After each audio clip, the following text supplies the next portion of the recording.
Welcome to another episode of My Weird Prompts, an AI-generated podcast featuring the random prompts of Daniel Rosehill as answered by a revolving cast of friendly AI characters. Join us for deep dives into AI, technology, and whatever other random thing Daniel finds fascinating today. Subscribe on Spotify or your favorite podcatcher. Now, today's episode. This episode was generated using artificial intelligence. Please verify facts. Hey, Herman and Corn. So I mentioned in a previous episode, I'm laughing because this is my third retake of this prompt because I kept saying it was one of my goofy habits. One of my goofy habits growing up was going plane spotting. For those who haven't had the privilege, it's people who either just love airplanes or they can't afford flying lessons yet, which I think both of those conditions were true when I was into this. And you just go up to airports and you watch planes take off or land. And you can see a real variety of aircraft. And if you get up close to landing or takeoff, you really see the immense power of modern aviation. A plane landing over your head is impressive. And there's certain parts of the world where you can stand behind where the planes take off and literally get blown back. There's loads of good videos on the internet. And one of the things, if you spend time kind of doing this, trying not to look too suspicious to airport security, we should talk maybe in a future episode about how this actually works, because in today's hyper secure aviation landscape, it's actually kind of miraculous that so many airports remain at least accessible to plane spotters. But one of the things you'll see in airports, around airport perimeters, is the runway approach lighting. And it always struck me, this is absolutely massive. We talked in previous episodes about backup systems, and that's its own pretty interesting topic because this is critical safety hardware for the airport. And it's very, very regulated that when an airport is certified for a certain category of approach, the runway lighting has to be vetted, backup power systems. It's all, precisely calibrated.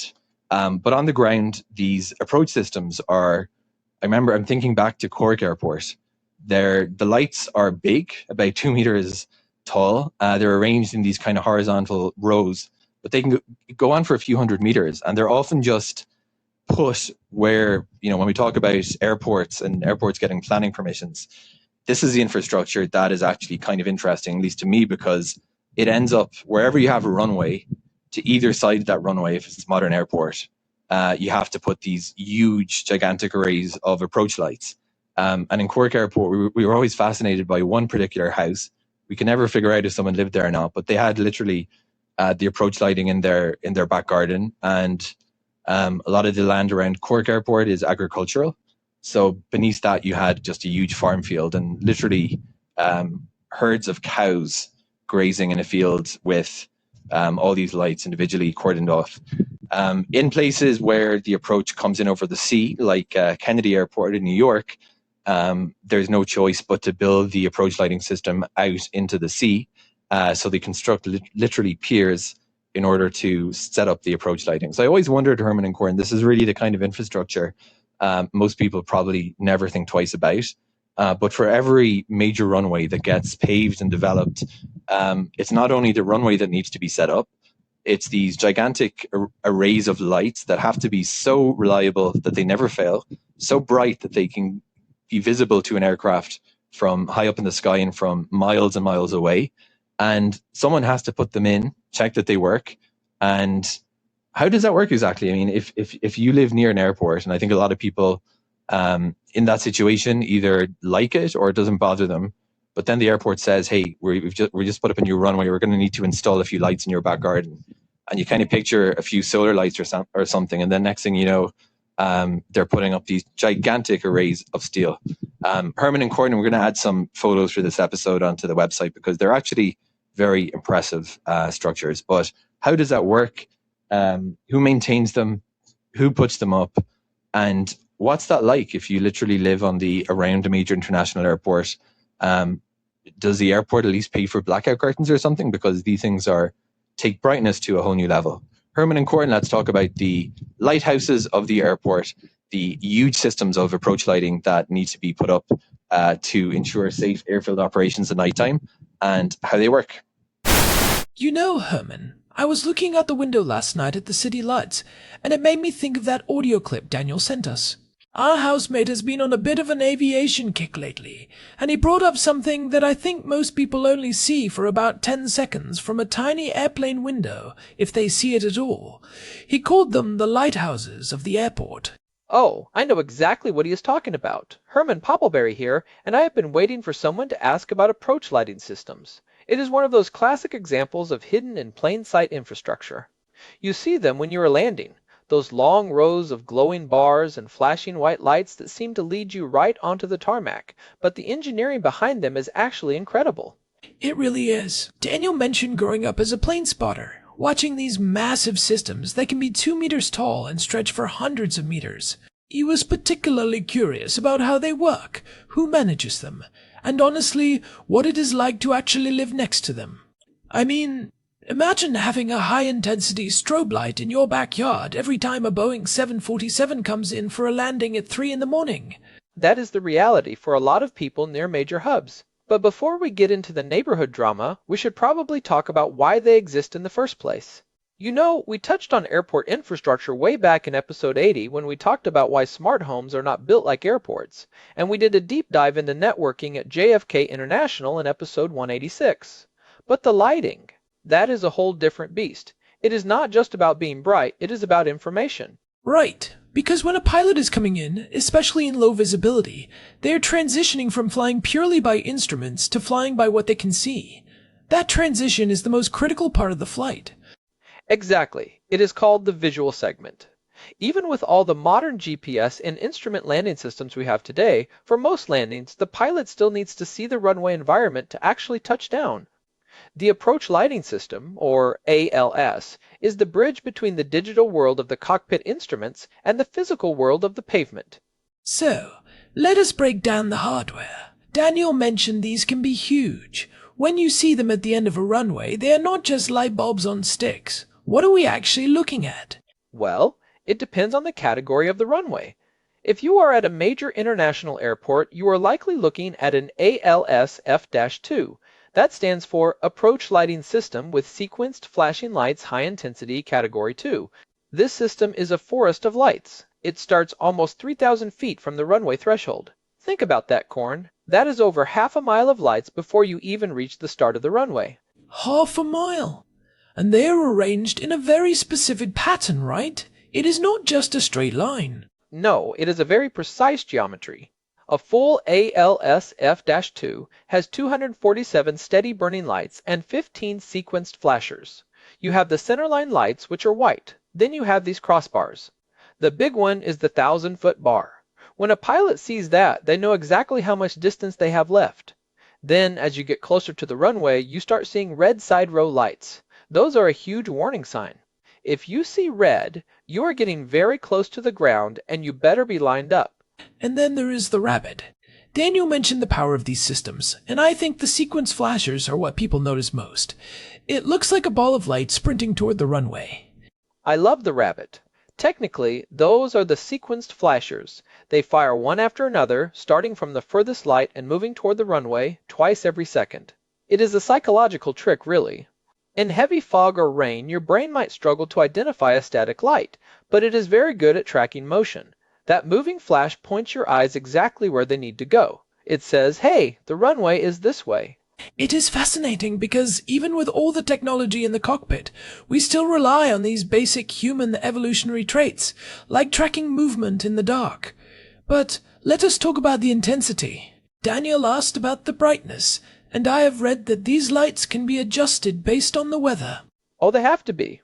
If you turned an ALS F-2 system up to full intensity on a clear, dark night, you would probably blind the pilot.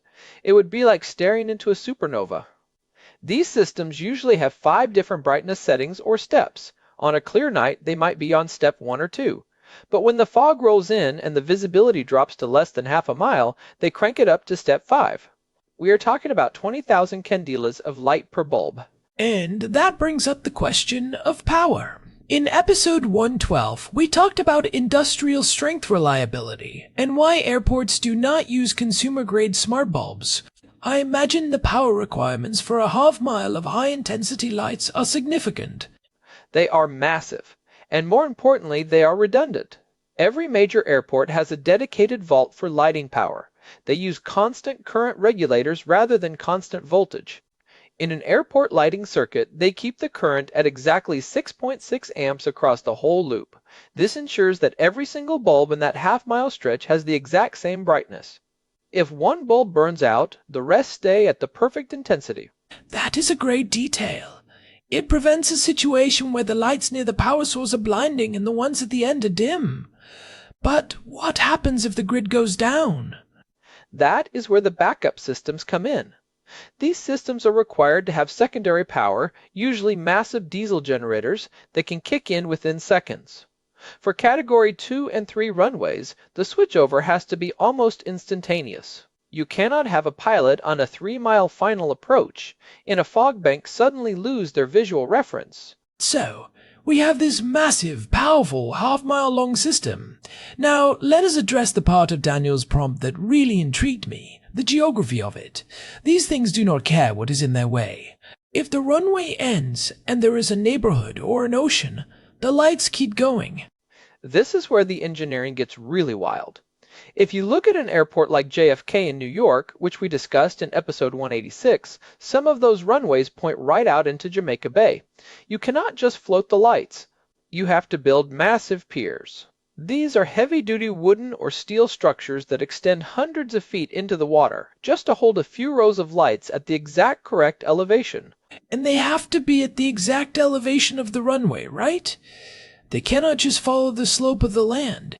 Exactly. They have to be level with the runway surface or on a very specific, slight upward slope. This means if the ground drops away at the end of the runway, the light masts get taller and taller. You might start with a light that is only 6 inches off the ground near the pavement, but by the time you get to the end of the system, the lights are on towers 30 or 40 feet in the air. Daniel mentioned seeing them in people's backyards in places like Cork, Ireland. I can only imagine the legal and logistical nightmare of telling a homeowner, hey, we need to put a 20-foot steel tower with a strobe light in your garden. It is usually handled through something called an aviation easement.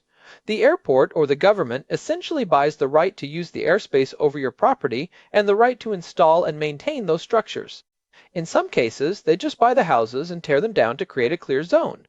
But in older, more cramped cities, you really do see these lights standing right next to someone's swing set. What is the maintenance like for those? I mean, who is the person whose job it is to go into someone's backyard and change a light bulb on a 30-foot mast? In the United States, it is usually the FAA. They have technicians who specialize in navigational aids, or NAVAIDS. These folks are officially called Airway Transportation System Specialists. They are the unsung heroes of aviation. They are out there in the middle of snowstorms, in the middle of the night, climbing these towers to make sure the lights are working. Because if a certain percentage of the lights are out, the runway's category gets downgraded. That means planes might not be allowed to land there in bad weather, which causes delays that ripple across the entire country. That is a huge responsibility. If you do not fix that one light in a backyard in Queens, a flight from London might have to divert to Philadelphia. Precisely. And the hardware itself is designed for this. We should talk about frangibility. This is a word that engineers love. Frangibility. Like it is designed to break? Yes. If a plane undershoots the runway, the last thing you want is for it to hit a massive, rigid steel beam. That would be catastrophic. So, all these light masts are designed with frangible couplings. They are strong enough to withstand high winds and ice, but if an aircraft strikes them, they snap off cleanly at the base. They basically disintegrate to minimize damage to the plane. That is brilliant. It is a safety system designed to destroy itself to save lives. You know, Daniel also asked about the experience of living around these lights. We talked about the physical towers, but the light itself is another story. I was reading some forums from people who live near Heathrow and Chicago O'Hare. They talk about the glow. Oh, the light pollution is incredible. When those systems are on high intensity, they create a literal pillar of light in the sky. If you are a neighbor, it is not just a light in your window. It is the entire atmosphere turning white every few seconds because of the rabbit. Does the airport provide anything for these people? Daniel joked about blackout curtains. Is that a real thing? In some cases, yes. Many airports have noise and light mitigation programs. They might pay for triple-pane windows to block the sound of the engines and heavy-duty industrial blackout shutters for the residents most affected by the approach lights. But for a lot of people, you just kind of get used to it. It becomes part of the rhythm of the house. It reminds me of people who live near train tracks. Eventually, your brain just filters it out. But I wonder about the wildlife. You have these incredibly bright flashing lights in areas that are often semi-rural or near water. That is actually a significant area of study. Migrating birds are often disoriented by high-intensity lights. There have been cases where birds circle the light towers until they drop from exhaustion. Interestingly, the FAA has been moving away from static red lights on towers because research shows they disorient birds more than flashing ones.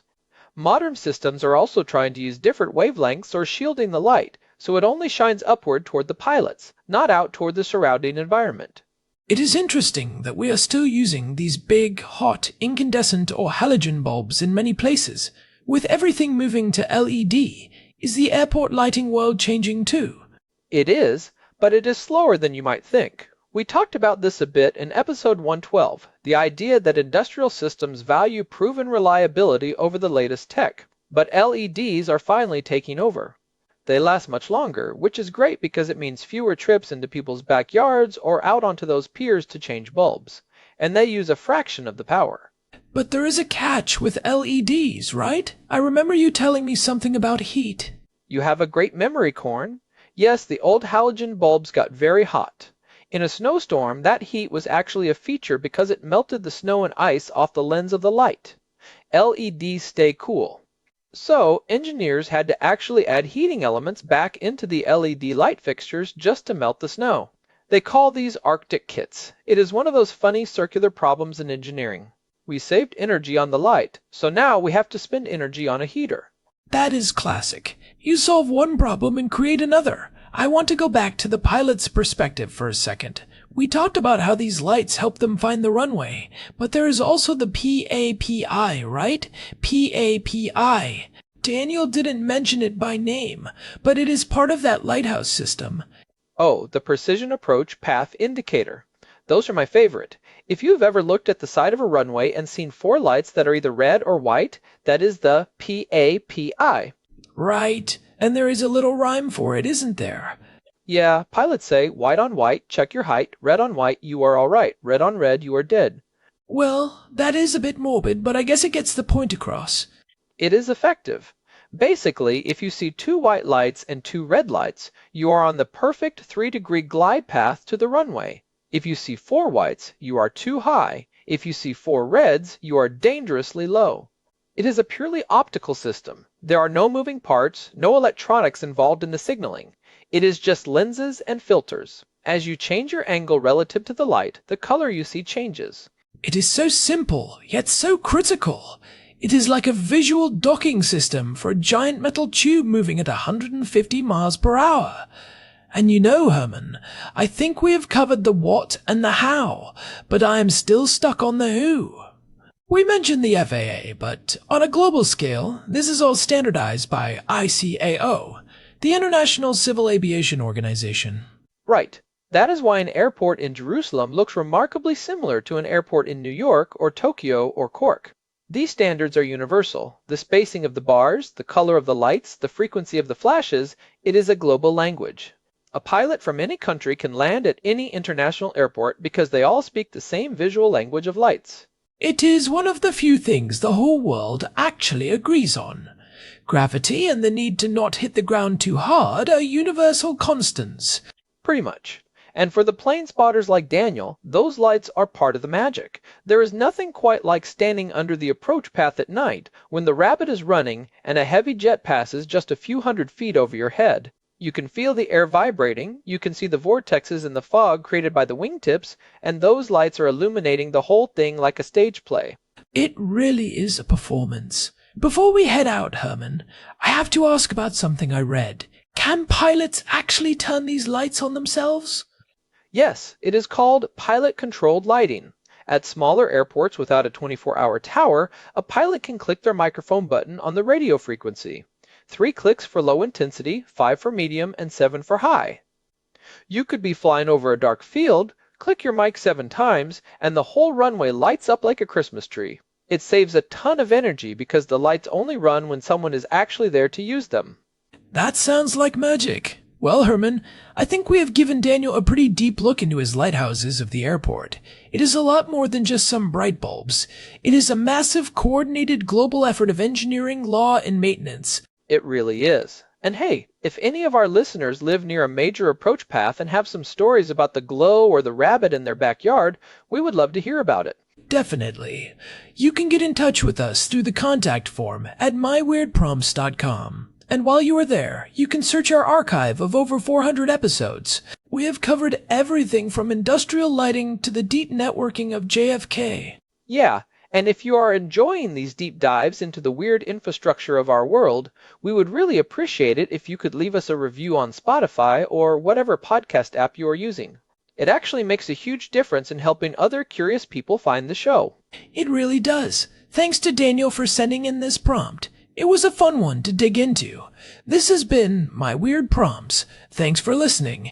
Until next time, keep your eyes on the lights. Bye now.